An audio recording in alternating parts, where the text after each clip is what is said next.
समय चांदी जब आई कालांदी मुख भरी गयो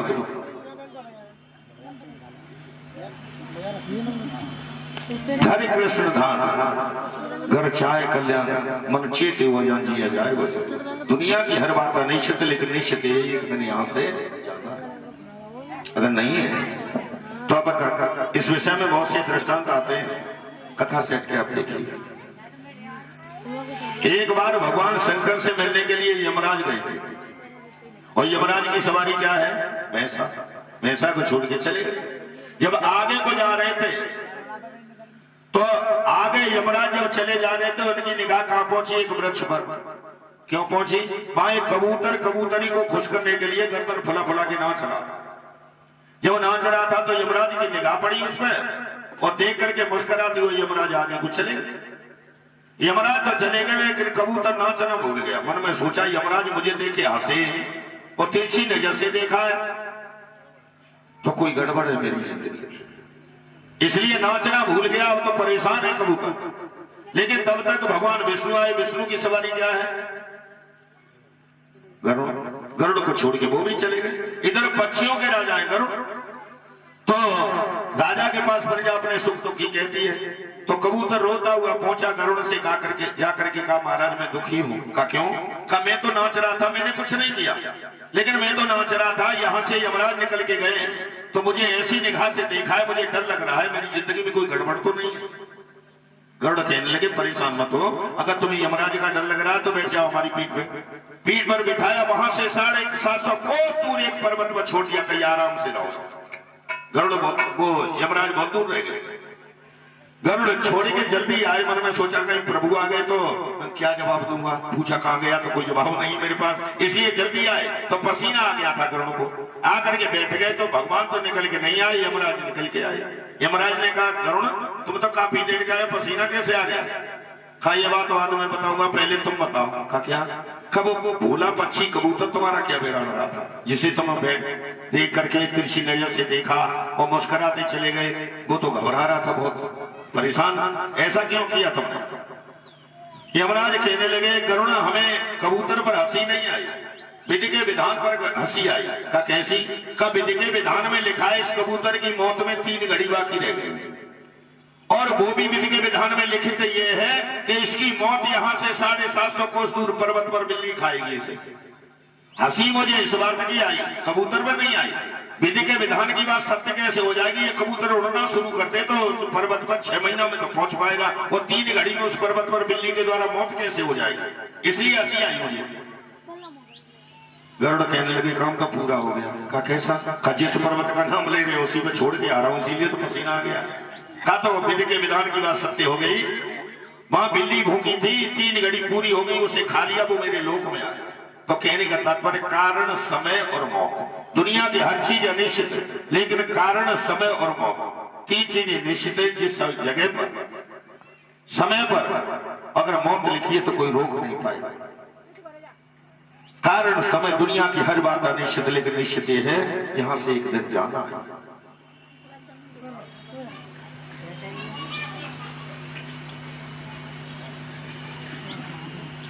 तभी तो लिखा है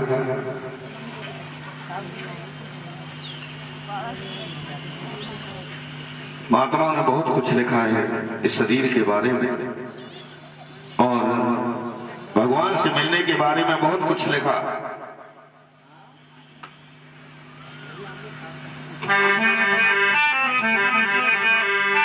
बाबा कबीर ने एक चेतावनी बहुत अच्छी लिखी है। भगवान से मिलना तो हर कोई चाहता है, लेकिन मिलन नहीं हो पाता। इस पद से आप देखिए, अरे कैसे पिया की अटारी चढ़ जाए, ये नसेनी में न भाई।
तो चढ़ जाए।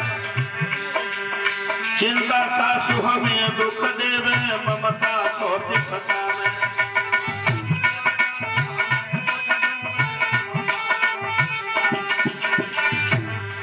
अरे चिंता सासु हमें दुख देवे, ममता सोच सतावे।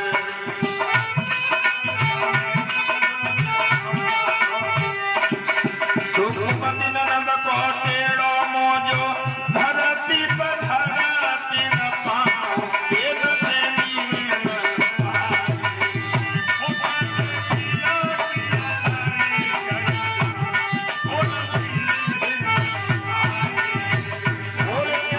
सजना की अदागी चढ़ी जाओ, एक प्रेमी में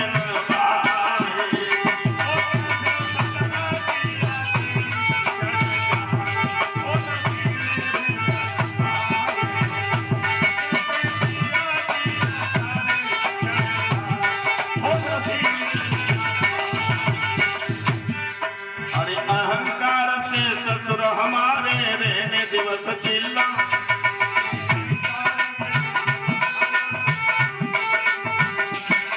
अरे अहंकार से ससुर हमारे रहने दिवस चिल्ला।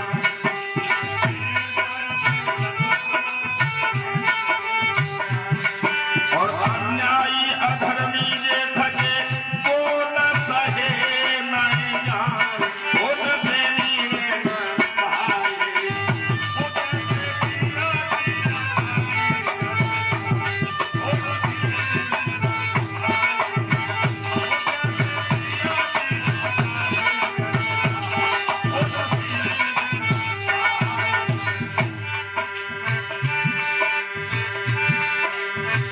क्रोध मत लोभ मोह सब पैरो रहे लगा।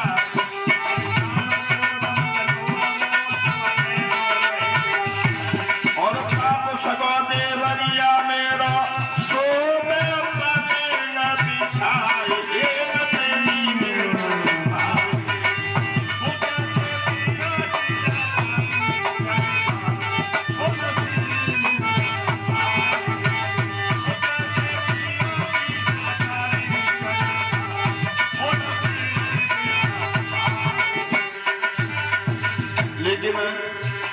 महात्मा कबीरदासी ने लास्ट में मिलने की युक्ति बताई, कर सकते हो कैसे?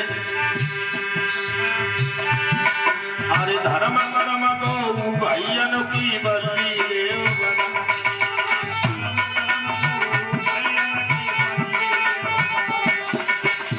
एक धर्म की एक कर्म की बल्ली ले लो, और 10 इंजन पे डंडा करके चढ़ी जाओ गाई बजाए, हो प्रेमी में